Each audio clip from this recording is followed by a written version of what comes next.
Good evening, I'm Dennis Ward. Welcome to APTN National News. On Tuesday morning, ahead of the emergency debate on wildfires in the House of Commons, the Assembly of Manitoba Chiefs held a press conference in Winnipeg. Chiefs of First Nations in northern Manitoba joined virtually to urge the province and Canada to send emergency equipment to their communities. APTN Sierra Bettens has more. Could this have been prevented? My general feeling is that most of it could have been prevented if our nations were equipped with the proper equipment. For 13 days, Manitoba Kuwait-Noe Ogamaganik Inc. Grand Chief Garrison Sati and First Nations leadership across the province have brought thousands of wildfire evacuees to a place of safety.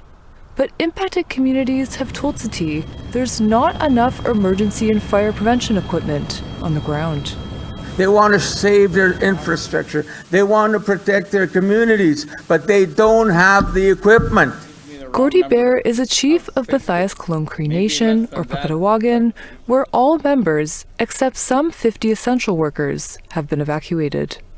Nobody has given us any kind of equipment. Like I said, we have a pile of garden hoses here and cots.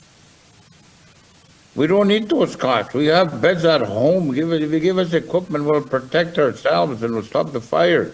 Assembly of Manitoba Chiefs Grand Chief Kyra Wilson says communities have been begging the province and Canada for equipment that has never arrived. We know that some communities don't have the fire trucks. There's no evacuation transport, no water supply systems, limited communication tools. As Chief Bear said, they're using hoses that are as big as a garden hose. How do you fight wildfires with a garden hose? Pimachikamak Cree Nation Chief David Monias joined virtually from his community where nearly everyone has been evacuated. He says First Nations run emergency services are needed. We can do a better job, and we have done a better job than anybody else. You know, in Cross Lake, we have a community council, mayor and council. We don't play around with jurisdiction or the boundaries and so forth. Right away, we join forces. All leaders urge the province, Canada, and the Red Cross to end the jurisdictional disputes and promptly deliver emergency equipment to northern communities. We're standing by fighting over jurisdictional issues. This is a shame how this wildfire has been coordinated from day one. This should not have happened to our people. And I'm asking Canada to wake up and help our people. Sierra Bettens, APTN National News, Winnipeg. In an update late this afternoon, the province of Manitoba says the Canadian Red Cross has now registered more than 14,300 people from over 5,400 households evacuated due to the wildfires in the province. This includes people from approximately 2,400 households on behalf of Indigenous Services Canada and 3,000 households on behalf of the province of Manitoba. Well, as the wildfires continue to rage in Manitoba and Saskatchewan now for a second straight week, the Minister of Emergency Management, Eleanor Olszewski, held a press conference in Ottawa on Tuesday. Evacuations due to the wildfires have meant some First Nations people have been transported from Manitoba as far away as Ontario because of a lack of nearby places to go. The Canadian military has also been helping with the evacuations. Olszewski says the government will match dollar-for-dollar donations to the Red Cross for fire assistance in Manitoba and Saskatchewan. Beyond this, she was unable to say what immediate supports the government will offer.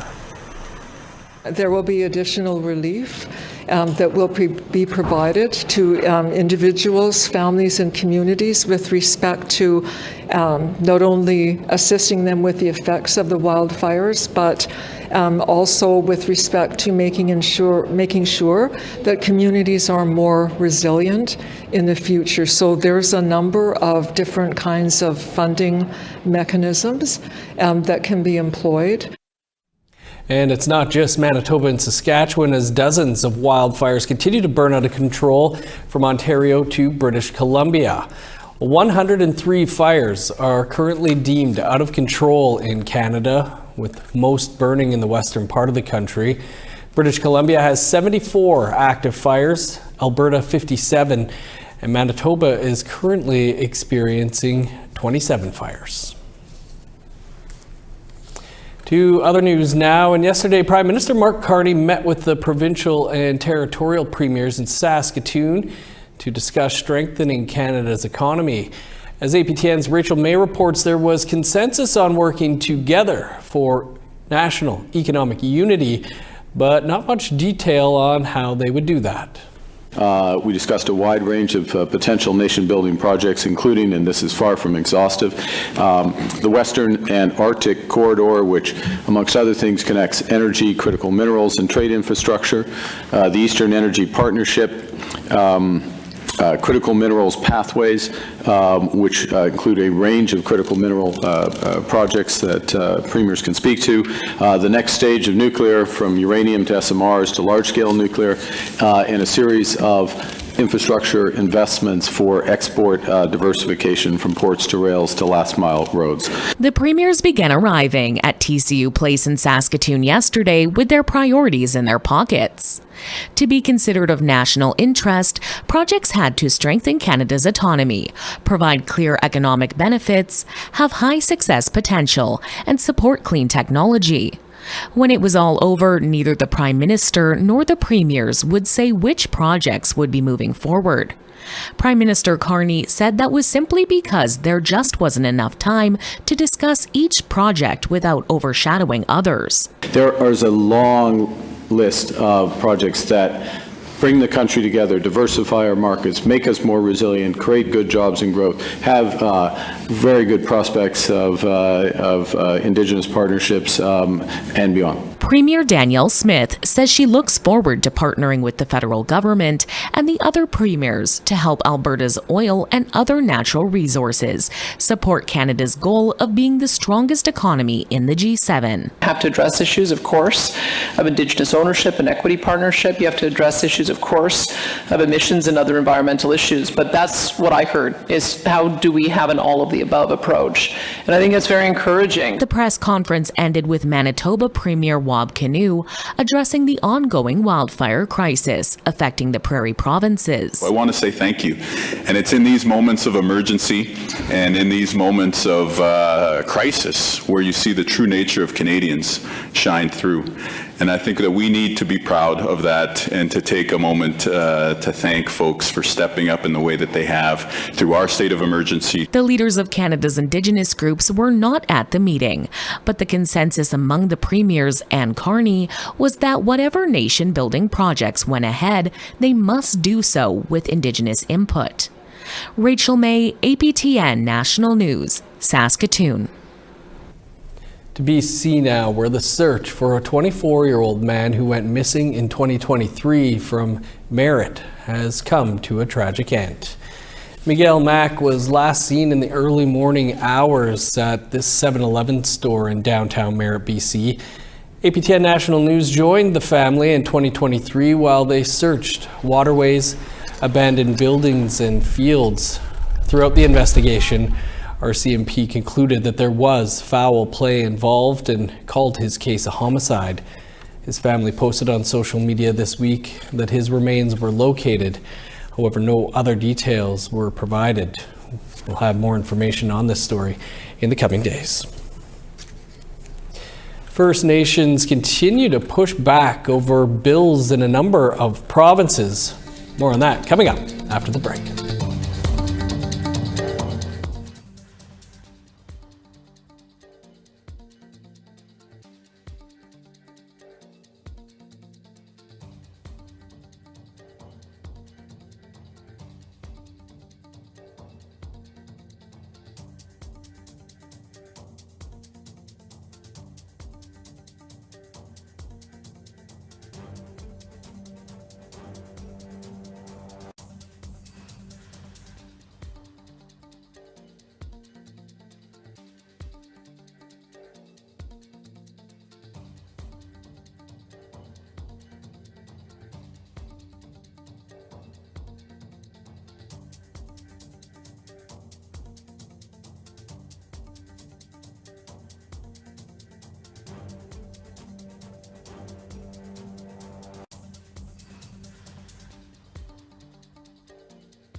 Welcome back. Several levels of government are ramping up efforts to fast-track energy pipelines and critical minerals projects.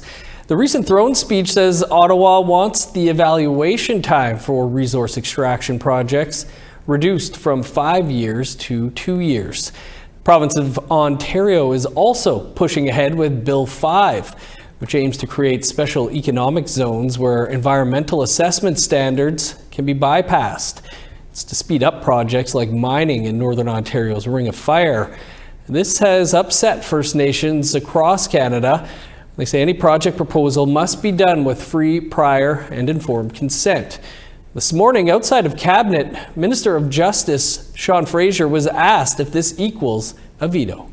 In most circumstances, I think it demands a very deep level of engagement and understanding of the rights that may be impacted, and to the extent that those rights can be accommodated, we should make every effort to. The explicit nature of a veto, so far my understanding is it stops short of a complete veto, but it certainly, in my view, heightens the demands upon government to engage fully, to both understand the nature of the rights that could be impacted by decisions taken by government, but also the heightened duty to accommodate those rights that are baked into our treaties and protected by our Constitution. The Assembly of First Nations Quebec and Labrador Chief Francis Variol Paul went to Quebec's National Assembly to provide testimony to a parliamentary committee.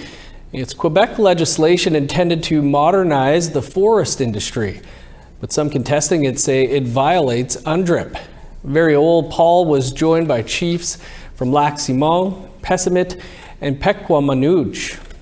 He said before the committee, forest management must be carried out alongside First Nations in order to ensure a sustainable future for all.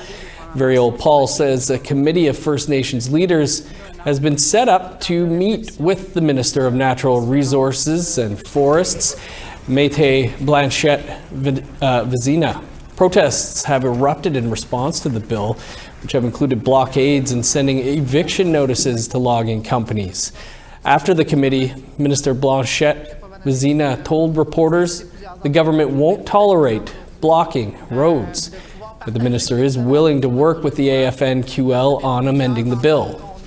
Je pense que c'est important de travailler ensemble. Et c'est la volonté qu'ils ont. Ils souhaitent coécrire un projet de loi. Ben, en fait, pour moi, l'endroit, il existe. Et je retends la main pour eux, c'est-à-dire, venez vous asseoir, on va pouvoir travailler ensemble sur des bonifications du projet de loi. Ma porte est toujours ouverte.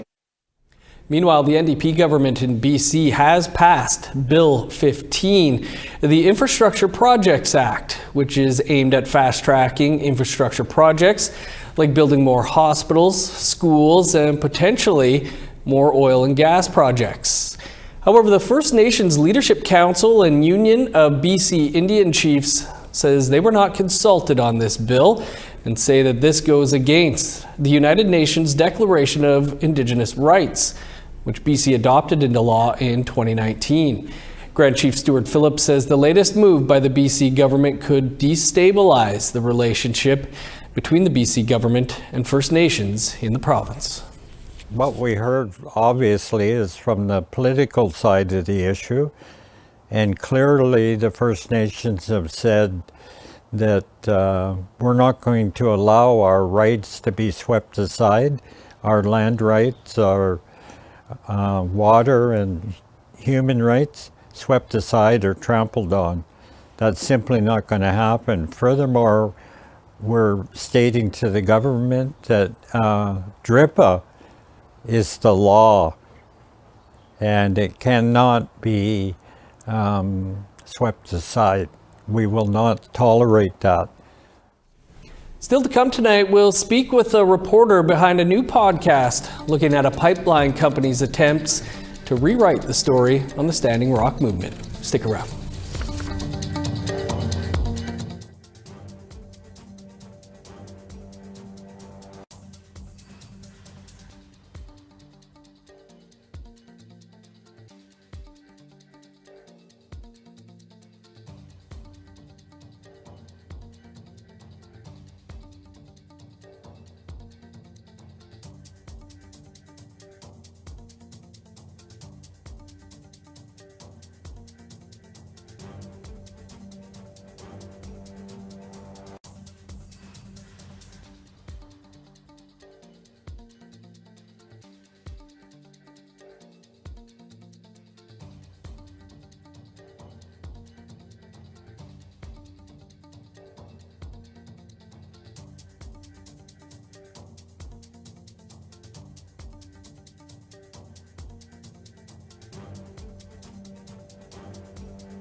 Welcome back. Time now for our photo of the day.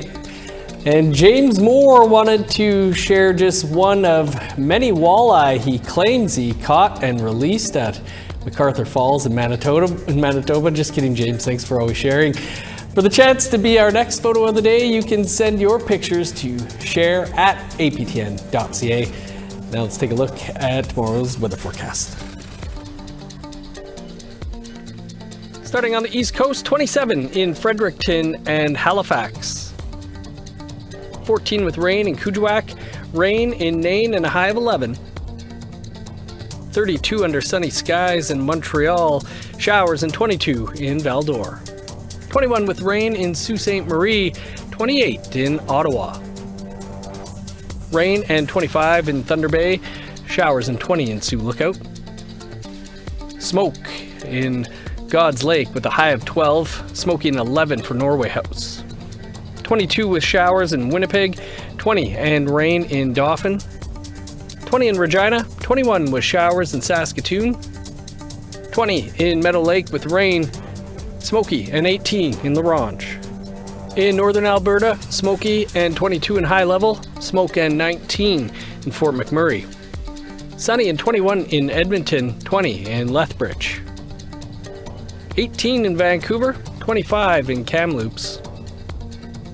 21 for Prince George and Smithers. 12 in Old Crow, rain and 15 in Whitehorse. 17 in Yellowknife, 24 in Fort Simpson. -1 with snow in Sax Harbor, 3 above in Pawlatuck. 3 in Chesterfield, cloudy and 9 in Baker Lake. 2 in Resolute, 8 in Joe Haven.